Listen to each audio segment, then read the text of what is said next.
हर हर महादेव दोस्तों। स्वागत है आपका इंडिया ब्लॉग में। इस समय मैं वंदे भारत से जा रहा हूं देवघर, जहां हमारे शंकर भगवान विराजमान हैं। बाबा बैद्यनाथ धाम हमारे सनातन धर्म के 12 ज्योतिर्लिंगों में से एक है और मैं अपने सीट पर आ चुका हूं। थोड़ी ही देर में वंदे भारत पटना से चलेगी और पहुंच जाएगी यशडे। वंदे भारत से सफ़र करने में बड़ा मज़ा आता है। हमारा न्यूज़पेपर आ गया, हमें पानी मिल गया और चाय नाश्ते की भी बंदोबस्त हो गई।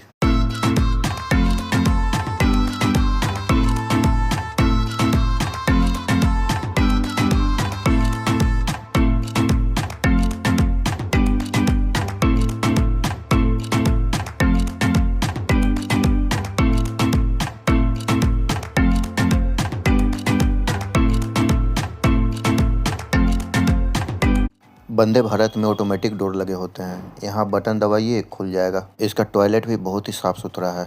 इस ट्रेन का साफ़ सफाई भी बहुत ही अच्छा है।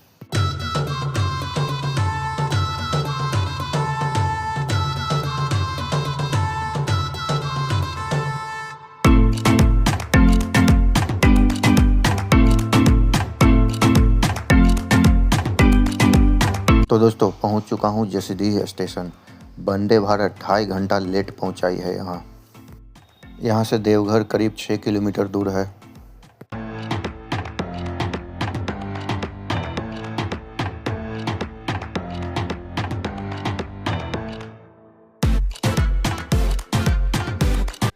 दोस्तों मंदिर के पास पहुँच चुका हूँ। यहाँ भक्तों की काफ़ी भीड़ है। यह हमेशा यहाँ पे भीड़ रहती है।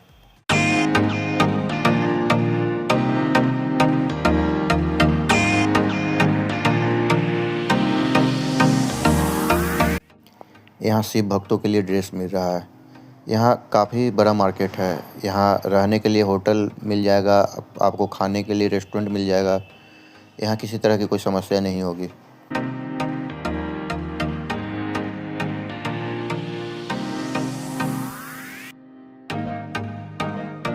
यहीं पास में शिव गंगा है और यहाँ पे गंगा जी का पानी मिलता है, जिसे आप खरीद सकते हैं। और ये है शिव गंगा।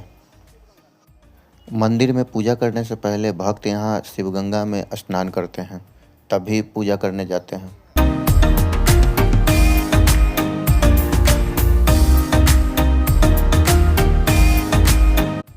दोस्तों यह स्थान 12 ज्योतिर्लिंगों में से एक है। इतना ही नहीं, यह 51 शक्तिपीठ में से भी एक है। यहाँ माँ सती का हृदय गिरा था। इसीलिए इस स्थान को शिव और शक्ति दोनों का संगम स्थल भी कहा जाता है।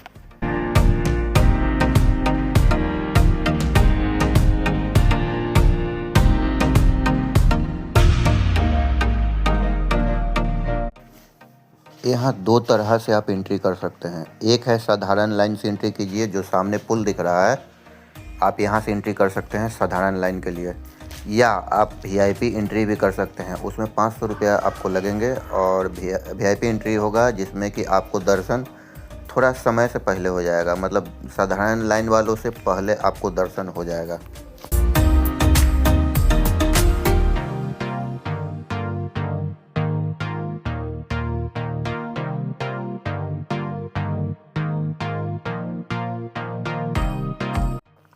मैं भी दर्शन के लिए साधारण लाइन में लग गया।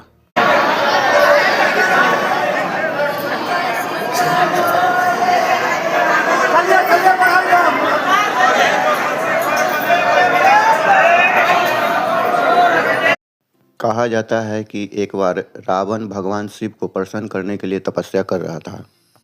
तपस्या करते समय उसने 9 बार अपना सिर भेंट कर चुका था, लेकिन जब 10वां बार अपना सिर भेंट कर रहा था, तभी शंकर भगवान प्रकट हो गए। शंकर भगवान जब रावण को वरदान मांगने के लिए कहा, तो रावण ने शिवलिंग को कैलाश पर्वत से अपने लंका में ले जाने की इच्छा जाहिर की।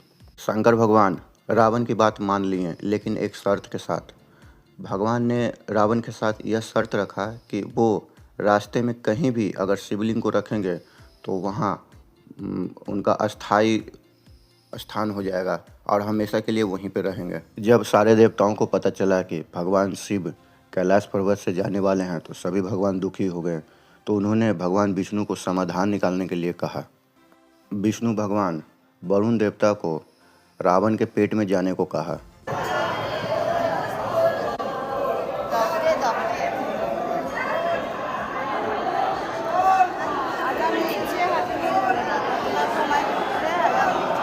रावण जब शिवलिंग को अपने कंधे पर उठाकर लंका की ओर ले जा रहा था, तभी बैद्यनाथ के आसपास उसे लघु शंका लग गई। रावण एक ग्वाले को शिवलिंग देकर लघु शंका करने चला गया, लेकिन लघु शंका करते समय काफ़ी देर हो गई थी, तो वो ग्वाला गुस्से में आ गया और उसने शिवलिंग को वहीं पर रख दिया। कहा जाता है कि वो ग्वाला भगवान विष्णु ही थे, जिन्होंने रावण से शिवलिंग को अपने पास ले लिया था और वहीं बैद्यनाथ में रख दिए थे। काफ़ी देर बाद जब रावण आया तो उसने शिवलिंग को उठाने का बहुत प्रयास किया, लेकिन शंकर भगवान इधर से उधर टस-मस नहीं हुए। गुस्से में रावण शिवलिंग को अपने अंगूठे से और नीचे दबा दिया, जिससे आज के समय शिवलिंग का कुछ ही हिस्सा दिखाई देता है।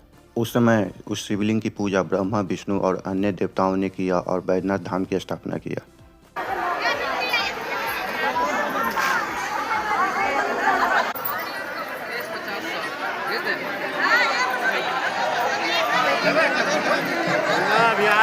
दोस्तों 1 घंटा लाइन में लगने के बाद मैंने दर्शन कर लिया है, लेकिन अंदर की व्यवस्था बहुत ख़राब है।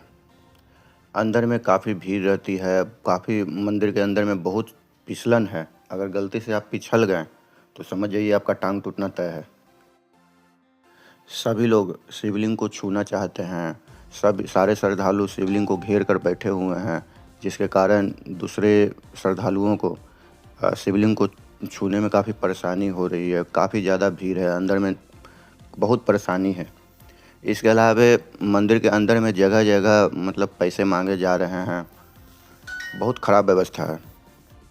अंदर में आपको ढंग से जल ही चढ़ाने नहीं दिया जाएगा, खुद श्रद्धालु ही व्यवस्था को ख़राब किए हुए हैं। माता वाला वहाँ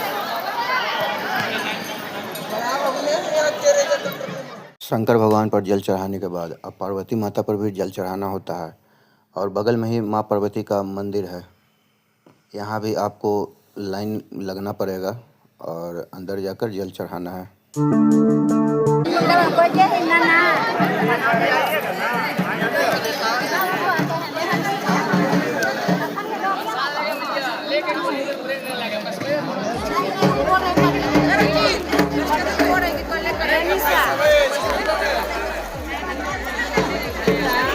पार्वती माता पर भी जल चढ़ा दिए। अब हमने यहाँ शंकर भगवान, पार्वती माता दोनों पर जल चढ़ा दिए हैं। अंदर में पार्वती माँ का मंदिर में भी बहुत ख़राब व्यवस्था है, बहुत भीड़ भाड़ है, कोई नियम कानून नहीं है। अगर आप में हिम्मत है तो आप आगे जाकर जल चढ़ाइए, और नहीं तो आप लाइन में लगे रहिए। बहुत दिक्कत है दोस्तों। जब मैं 4-5 साल का था तब मैं पहली बार बाबा धाम आया था अपने पापा के साथ, और आज मैं दूसरी बार आया हूँ अपने दोनों बेटे के साथ।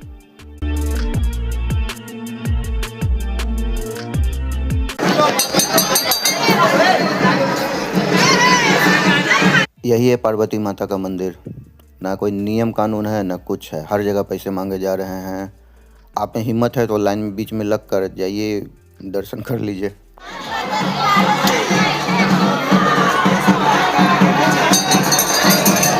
चलिए नीचे चलिए ना।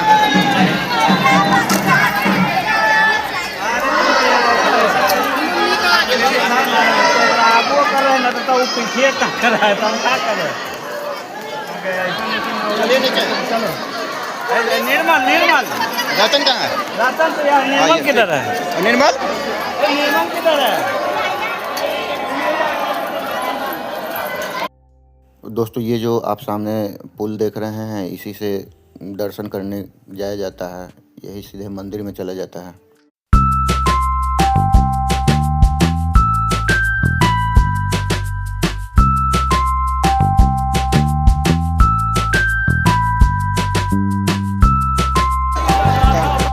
दोस्तों जिनकी मनोकामना पूरी हो जाती है वो लोग कांवड़ लेकर आते हैं भोले बाबा पर जल चढ़ाने के लिए।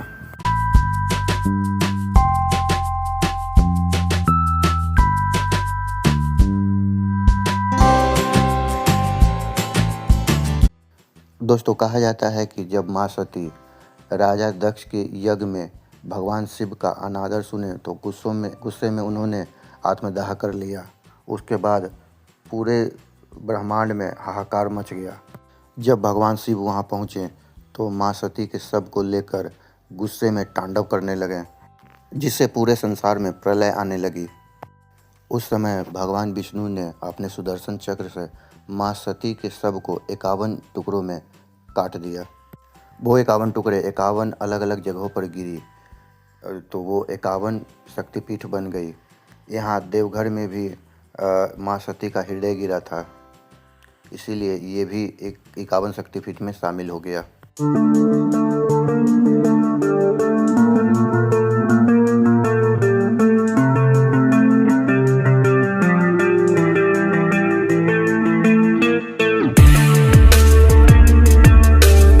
दोस्तों यहाँ पूजा करने वालों की भीड़ देखिए, कितना भयंकर भीड़ है। यहाँ बहुत ही पतली पतली गलियाँ हैं जहाँ आपको पेड़ा और चूड़ा का जो प्रसाद होता है उसका दुकान दिखेगा। यहाँ बहुत भीड़ भाड़ रहती है हमेशा। दोस्तों हम लोग जसीडीह स्टेशन वापस आ गए घर जाने के लिए। हमारा दर्शन लेकिन अधूरा ही रहा। कहा जाता है कि बासुकीनाथ में भी दर्शन करना पड़ता है, लेकिन हम लोग के पास समय नहीं था, जिसके कारण बासुकीनाथ नहीं जा पाए। आप जब भी बाबा धाम आइए दर्शन करने के लिए तो बासुकीनाथ जरूर जाइए। दरअसल हम लोग वंदे भारत से आए थे, वो 2.5 घंटा लेट ही पहुंचाई थी हम लोगों को। खैर वीडियो अच्छा लगा तो इसे लाइक और शेयर कर दीजिए और चैनल को सब्सक्राइब जरूर कर दें। धन्यवाद।